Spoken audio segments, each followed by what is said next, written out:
আপুনি যদি কুম্ভ ৰাশিৰ মানুহ হয় তেতিয়া এই ভিডিঅ'টো আপোনাৰ বাবে কেৱল তথ্য নহয়, এইটো আপোনাৰ জীৱনৰ এটা গোপন সংকেত।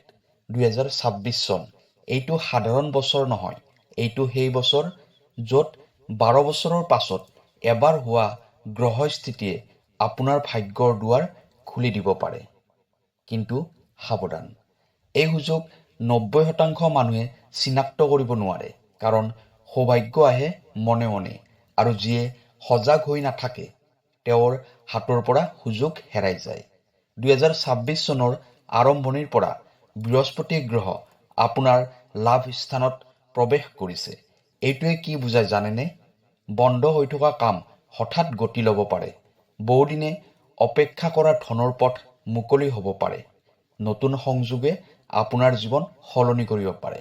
কিন্তু এইটো অন্ধভাৱে বিশ্বাস কৰাৰ সময় নহয়, কাৰণ একেলগে শনি গ্ৰহই আপোনাক পৰীক্ষা কৰিব। হয়, 2026 চন আপোনাৰ ভাগ্যৰ বছৰ, কিন্তু এইটো আপোনাৰ সহনশীলতাৰ বছৰ। যদি আপুনি অলস হয়, সুযোগ হেৰাব। যদি আপুনি সাহস কৰে, উন্নতি নিশ্চিত।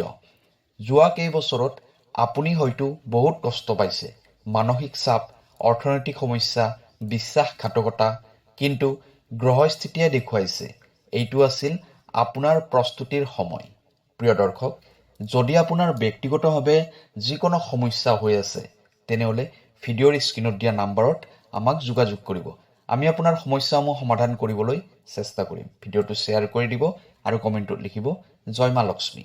এতিয়া হওক ভিডিঅ'ৰ পৰৱৰ্তী অংশলৈ যাওঁ। 2026 চনটো হৈছে আপোনাৰ ফল পোৱাৰ সময়, কিন্তু ইয়াত এটা গুপ্ত তাৰিখ আছে, এটা বিশেষ মাহ য'ত আপোনাৰ জীৱনৰ দিশ হঠাৎ সলনি হ'ব পাৰে। সেই মাহটো কি আৰু কি কাম কৰিলে এই সৌভাগ্য স্থায়ী হ'ব, এইবোৰ জানিবলৈ ভিডিঅ'টো শেষলৈ চাওক। 2026 চনৰ আৰম্ভণিৰ পৰা বৃহস্পতি গ্ৰহ আপোনাৰ আয় স্থানত শক্তিশালী অৱস্থাত থাকিব। এইটোৰ অৰ্থ কি জানেনে? বহুদিনে বন্ধ হৈ থকা টকা পুনৰ ঘূৰি আহিব পাৰে।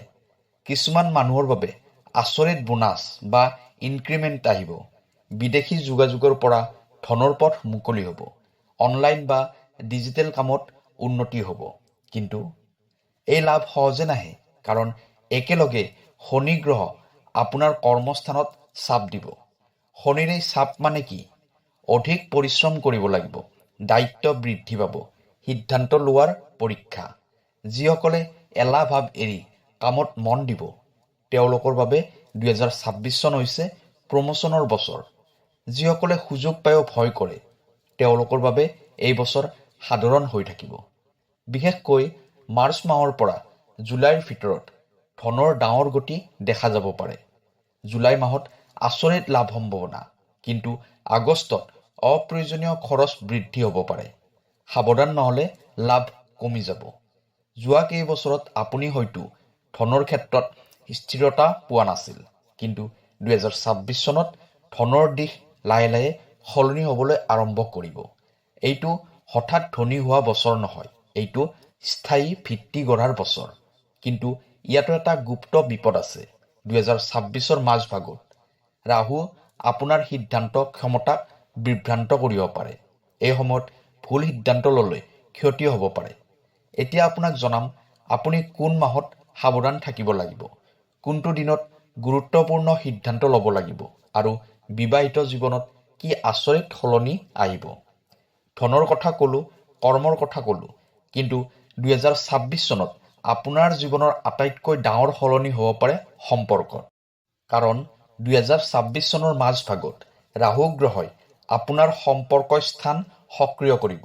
এইটো সাধাৰণ ঘটনা নহয়।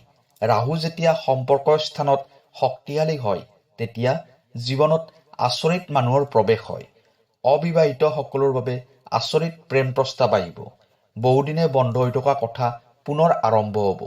দূৰৰ মানুহৰ লগত হঠাৎ ঘনিষ্ঠতা হ'ব। কিন্তু ৰাহুৰ শক্তি সদায় স্পষ্ট নহয়। ই আকৰ্ষণো দিয়ে, বিভ্ৰান্তিও দিয়ে। যিসকলে ইতিমধ্যে বিবাহিত, তেওঁলোকৰ বাবে 2026 চন হৈছে পৰীক্ষাৰ বছৰ। তৃতীয় ব্যক্তিৰ প্ৰভাৱ পৰিব সম্পৰ্কত। অবিশ্বাস, ভুল বুজাবুজি, এইবোৰৰ পৰা সাৱধান থাকিব লাগিব। বিশেষকৈ আগষ্টৰ পৰা অক্টোবৰৰ ভিতৰত মানসিক উত্তেজনা বৃদ্ধি পাব পাৰে। আপুনি হয়তো ভাবিছে, মোৰ জীৱনত কেতিয়া শান্তি আহিব? গ্ৰহস্থিতিয়ে কৈছে, যদি আপুনি ধৈৰ্য ৰাখে, সত্য লুকুৱাই নাৰাখে আৰু অহংকাৰ এৰি কথা পাতে, 2026ৰ শেষত সম্পৰ্ক অধিক মজবুত হ'ব। নৱেম্বৰ আৰু ডিচেম্বৰ মাহত বিবাহৰ যুগ শক্তিশালী, বিশেষকৈ যিসকলৰ বয়স 26 বছৰৰ পৰা 34 বছৰৰ ভিতৰত। এই সময়ত আচৰিত স্থিৰতা আহিব পাৰে, কিন্তু এটা বিশেষ তাৰিখ আছে য'ত ভুল সিদ্ধান্ত ল'লে গোটেই বছৰটোৰ শক্তি কমি যাব পাৰে। আৰু এটা গুপ্ত উপায় আছে যিয়ে ৰাহু গ্ৰহৰ বিভ্ৰান্তি কমাই ভাগ্য স্থিৰ কৰিব পাৰে।